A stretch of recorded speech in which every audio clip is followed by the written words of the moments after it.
साथियों, आप देख रहे हैं बुद्धम शरणम गोइंग। आज बात करते हैं मनुष्य के कर्मों और उसके भाग्य के विषय में।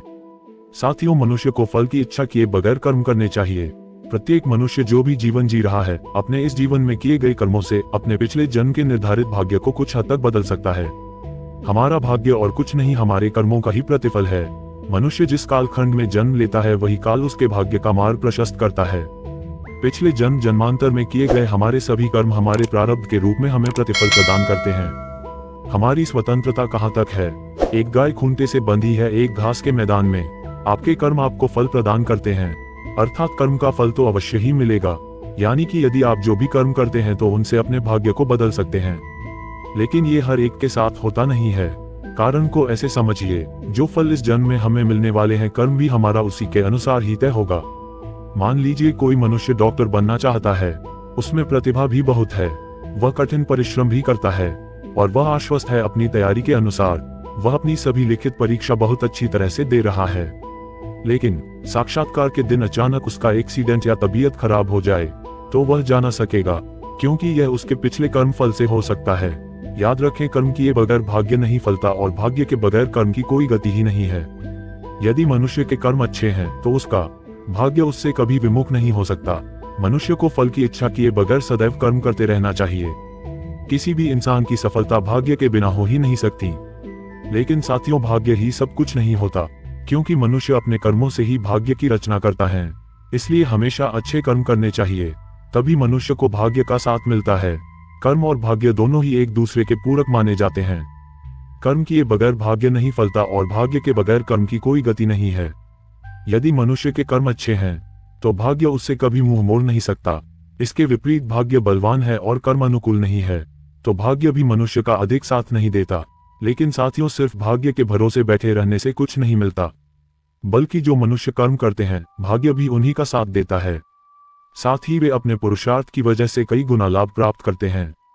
किसी का भाग्य कमजोर भी हो तो व्यक्ति उसे अपने पुरुषार्थ से पूरी तरह बदल सकता है। महाभारत में श्री कृष्ण ने भी सिर्फ कर्म करने को प्रधानता दी। वे कहते हैं कि मनुष्य को फल की इच्छा किए बगैर कर्म करते रहना चाहिए। कर्म प्रधान मनुष्य का जीवन एक ही क्षण में बुरे समय से अच्छा बन जाता है। उनके सामने कैसा भी संकट आ जाए, वे बिल्कुल नहीं घबराते हैं। वे परेशान होकर किसी काम को छोड़ते नहीं, बल्कि अपनी असफलताओं को अपने कर्म से सफलता में बदल सकते हैं। इस संसार में सभी कुछ है जिसे हम पाना चाहें तो प्राप्त कर सकते हैं, लेकिन कर्महीन मनुष्य अपनी कई वस्तुओं को पाने से वंचित रह जाते हैं। उच्च कुल में जन्म लेना यह भाग्य के हाथ में है, लेकिन कर्म करना आपके हाथ में है। क्योंकि सच्चाई यही है कि ईश्वर भी उन्हीं की मदद करता है जो स्वयं की मदद करते हैं। भाग्य इंसान खुद लिखता है और अपनी मंजिल को हासिल कर सकता है। कई लोग बोलते हैं कि ईश्वर द्वारा भाग्य लिखा जाता है, तो कुछ लोग कहते हैं ग्रह नक्षत्र द्वारा भाग्य तय होता है। लेकिन इंसान अपना भाग्य खुद लिखता है। वह अपनी मेहनत और ईमानदारी से अपना भाग्य बदल सकता है और कार्यों को करता है। हमारा भाग्य हमेशा हमारे द्वारा किए गए कर्मों के आधार पर बनता है। यदि मनुष्य शुभ कर्म करता है तो ईश्वर मनुष्य को उसके कर्म के अनुसार फल देता है। मनुष्य अपने भाग्य का स्वयं निर्माता है। किसी भी प्रकार किए गए कर्मों को भाग्यफल बनने के लिए कभी कभी कुछ समय की अधिक आवश्यकता होती है और कभी कभी तो कर्म का फल तुरंत प्राप्त होता है। कर्म और भाग्य का चक्र एक जन्म तक सीमित नहीं है, पुनर्जन्म इसी का एक हिस्सा है।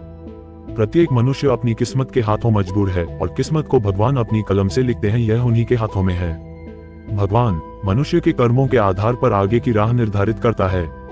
हमारे पिछले जन्म के कर्म और इस जन्म के कर्म दोनों के संगठित परिणाम को भाग्य कह सकते हैं। यदि मनुष्य के पिछले जन्म के कर्मों के फलस्वरूप दुख प्राप्त करना लिखा है तो इस जन्म में दान पुण्य, उपाय, ईश्वर आराधना एवं अन्य शुभ कर्मों को करने से उसके जीवन में दुख में कुछ कमी लाई जा सकती है।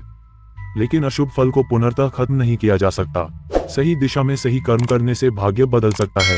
बस हमें सही कर्म करने का रास्ता, सही तरीका, सही विधि, सही समय का पता होना चाहिए।